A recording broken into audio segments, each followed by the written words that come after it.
दोस्तों तो इस वीडियो में बात करेंगे डिफ्यूजन इंजीनियर्स आईपीओ के बारे में। ये मेन बोर्ड आईपीओ कल से ही ओपन होने वाला है। तो चलिए देखेंगे कि आईपीओ का एंकर लिस्ट कैसा आया है, इसका प्रीमियम किस प्राइस के ऊपर ट्रेड कर रहा है, इसमें अप्लाई करना है या फिर नहीं करना है। तो इससे पहले कि मैं वीडियो को शुरू करूँ, अगर आप इस चैनल पर पहली बार विजिट कर रहे हैं या फिर आपने चैनल अब तक सब्सक्राइब नहीं किया है तो चैनल को सब्सक्राइब कर लें और वीडियो को भी लाइक कर दें। डिफ्यूजन इंजीनियर्स आईपीओ 26 सितंबर से यानी कि कल से खुलने वाला है और ये 30 सितंबर यानी कि मंडे को क्लोज होगा। आईपीओ में फेस वैल्यू 10 रुपये पर शेयर है। बुकिंग प्राइस 168 है और 88 शेयर्स का लॉट है। आईपीओ के साइज को देखें तो ये भी बहुत छोटा आईपीओ है, मात्र 158 करोड़ का आईपीओ है और पूरी तरह से फ्रेश इशू का आईपीओ है। इस आईपीओ में एम्प्लॉइज के लिए 8 रुपये पर शेयर डिस्काउंट दिया गया है। ये मेन बोर्ड आईपीओ है तो कंपनी बीएससी और एनएससी के ऊपर लिस्ट होने वाली है। इस आईपीओ के रिजर्वेशन पोर्शन को देखें तो क्यूआईबीज के लिए आईपीओ में 50% का पोर्शन है, रिटेलर्स के लिए 35% और एचएनआईज के लिए 15% का पोर्शन दिया गया है।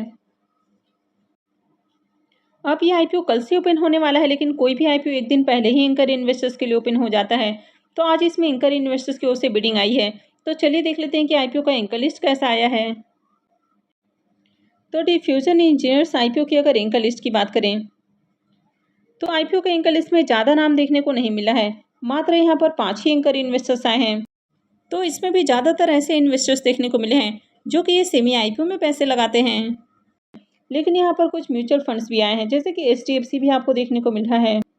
वैसे यहाँ पर 3P इंडिया, सेंट कैपिटल और क्राफ्ट इमर्जिंग देखने को मिल रहा है, जो कि ज़्यादातर इस सेमी आईपीओ में पैसे लगाते हैं। तो इस आईपीओ में एचडीएफसी म्यूचुअल फंड्स की ओर से 2 स्कीम्स के जरिए आईपीओ में पैसे लगाए गए हैं। इस कंपनी के बिजनेस के बारे में बात करें तो ये कंपनी जो बड़े बड़े मशीनरीज होती हैं तो उनको रिपेयर करने का काम करती है, यानी कि हेवी मशीनरी जिनमें आपको फॉल्ट आ जाता है तो उस तरह के मशीनरी को रिपेयर करने का काम करती है।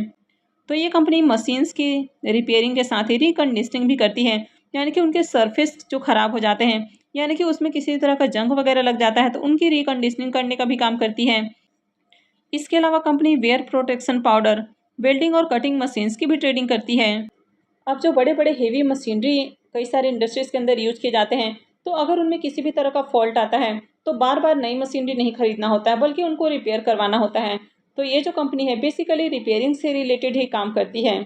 इस कंपनी के भी 4 मैन्युफैक्चरिंग फैसिलिटीज़ हैं, जो कि आपको महाराष्ट्र के नागपुर में देखने को मिलता है। और इनकी अलग अलग मैन्युफैक्चरिंग फैसिलिटीज़ के अंदर अलग अलग तरह का काम किया जाता है, यानी कि अलग अलग तरह का ट्रीटमेंट दिया जाता है। तो कंपनी के अगर ओवरऑल बिजनेस को देखें तो बिजनेस अच्छा है। कंपनी के फाइनेंशियल को देखें तो 22, 23 और 24 3 सालों का कंप्लीट फाइनेंशियल है। कंपनी के एसेट को देखें तो ईयर ऑन ईयर कंपनी के एसेट के अंदर ग्रोथ है। कंपनी का रेवेन्यू भी साल दर साल बढ़ते हुए देखने को मिला है। फाइनेंशियल 22 में कंपनी का रेवेन्यू जहां 208 करोड़ है, फाइनेंशियल 23 में 258 करोड़ और फाइनेंशियल 24 में बढ़ के 285 करोड़ का रेवेन्यू देखने को मिला है। वहीं पर अगर कंपनी के प्रॉफिट आफ्टर टैक्स को देखें तो फाइनेंशियल 22 के अंदर कंपनी का प्रॉफिट 17 करोड़, फाइनेंशियल 23 में बढ़ के 22 करोड़ और फाइनेंशियल 24 में ये 30 करोड़ का देखने को मिल रहा है। यानी कि ईयर ऑन ईयर कंपनी के प्रॉफिट भी इंक्रीज हुए हैं। कंपनी का नेटवर्थ भी लगातार बढ़ते हुए देखने को मिला है। और अगर इसके रिजर्व को भी देखें तो कंपनी का रिजर्व भी साल दर साल इंक्रीज होते हुए देखने को मिला है।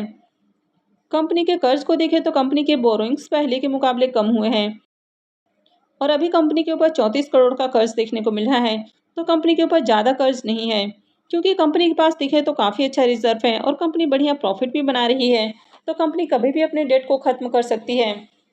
तो कंपनी आईपीओ से जो फंड रेज करने वाली है तो उसे कर्ज का भुगतान नहीं करेगी। तो ये जो कर्ज है आगे भी कंटिन्यू रहने वाला है। वैसे ओवरऑल कंपनी के फाइनेंशियल को देखें तो फाइनेंशियल भी काफ़ी अट्रैक्टिव है। अब इस कंपनी के मार्केट कैप को देखें तो 628 करोड़ का मार्केट कैप है, यानी कि कंपनी 628 करोड़ के वैल्यूएशंस के ऊपर अपना आईपीओ लेकर आ रही है। आरओई कंपनी का 18.52 का है तो आरओई अच्छा है। आरओसी भी 20.63 का है तो आरओसी भी अच्छा है। डेट टू इक्विटी रेशियो 0.18 है तो कंपनी के ऊपर डेट बहुत कम है। रिटर्न और नेटवर्थ को देखें तो ये भी 18.52 का है तो ये भी अट्रैक्टिव है। और पैट मार्जिन को भी देखें तो पैट मार्जिन भी ओके ओके देखने को मिल रहा है। ये 10.79 का है। इसके पी मल्टीपल को देखें तो पी मल्टीपल 15.28 का है। तो ये कंपनी भी रिजनेबल प्राइस के अराउंड आईपीओ लेकर आई है, प्राइस ज़्यादा ओवर वैल्यूड नहीं है। अब अगर इस आईपीओ को इसकी मार्केट में लिस्टेड पेयर से कंपेयर करें तो डिफ्यूजन इंजीनियरिंग का पी मल्टीपल 15.28 का है,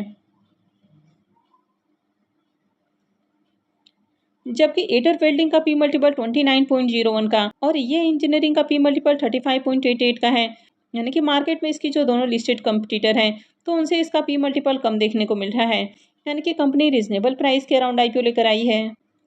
आईपीओ के ऑब्जेक्टिव की बात करें तो आईपीओ 158 करोड़ का है और पूरा का पूरा फ्रेश इशू का आईपीओ है। तो सबसे पहला ऑब्जेक्टिव हो जाता है कि कंपनी यूनिट 4 के अंदर कैपेक्स करने वाली है। तो इसमें कंपनी 71.38 करोड़ रुपए खर्च करने वाली है। सेकेंड हो जाता है कि कंपनी की जो न्यू मैन्युफैक्चरिंग फैसिलिटीज़ हैं तो कंपनी इसमें इन्वेस्टमेंट करने वाली है। तो इसमें कंपनी 30.39 करोड़ रुपए खर्च करने वाली है। थर्ड हो जाता है वर्किंग कैपिटल रिक्वायरमेंट। तो इसके ऊपर कंपनी 22 करोड़ रुपए खर्च करने वाली है और जो रेस्ट पोर्शन है वो जनरल कॉर्पोरेट पर्पस के ऊपर खर्च किया जाएगा।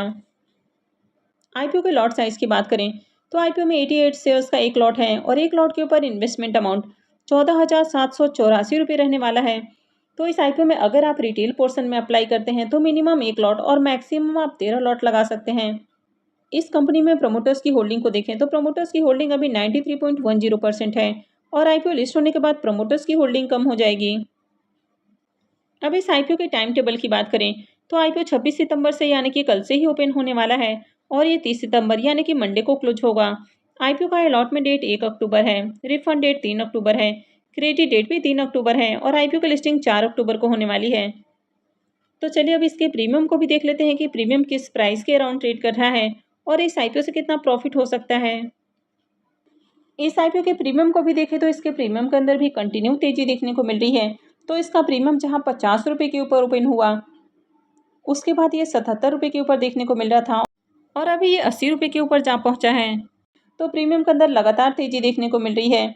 आईपीओ में 88 शेयर्स का लॉट है और अभी इसका प्रीमियम 80 रुपीज़ के ऊपर ट्रेड कर रहा है। तो इसका मतलब है कि आईपीओ से 7,040 रुपये एक लॉट से प्रॉफिट हो सकता है। प्रीमियम को देखें तो प्रीमियम 48% के राउंड ट्रेड कर रहा है। तो इसका भी प्रीमियम काफ़ी हाई प्राइस के ऊपर देखने को मिल रहा है। कंपनी का बिजनेस अच्छा है, फाइनेंशियल भी अट्रैक्टिव है, कंपनी के ऊपर कर्ज भी बहुत कम है। आईपीओ के एंकर लिस्ट को देखें तो एंकर लिस्ट भी ओके ओके देखने को मिला है और ग्रे मार्केट में डिमांड भी है तो इसमें भी अप्लाई किया जा सकता है। अब यहाँ पर भी देखें तो आईपीओ बहुत छोटा है, मात्र 158 करोड़ का आईपीओ है। तो इस आईपीओ में भी आपको बम्पर डिमांड देखने को मिल सकती है। तो इस आईपीओ में भी अप्लाई किया जा सकता है और आईपीओ को लेकर कुछ ज़्यादा ही क्रेज देखने को मिल रहा है और धीरे धीरे जो रिटेल पार्टिसिपेशन है वो काफ़ी ज़्यादा बढ़ते हुए देखने को मिल रहा है। तो यहाँ पर भी मार्केट में सप्लाई बहुत कम है, यानी कि आईपीओ बहुत छोटा है तो इसमें भी बम्पर डिमांड आने वाली है। लेकिन किसी भी आईपीओ में अप्लाई करने का जो डिसीजन है वो पूरी तरह से आपका अपना डिसीजन होना चाहिए। तो हमेशा अपने रिस्क रिवॉर्ड को कैलकुलेट करें और उसके बाद ही कोई भी डिसीजन लें। तो आई होप कि आपको वीडियो अच्छी लगी होगी। तो अगर आपने वीडियो को अब तक लाइक नहीं किया है तो वीडियो को लाइक कर दें और चैनल को भी सब्सक्राइब करके रखें। और वीडियो को अंत तक देखने के लिए आप सबका बहुत बहुत धन्यवाद।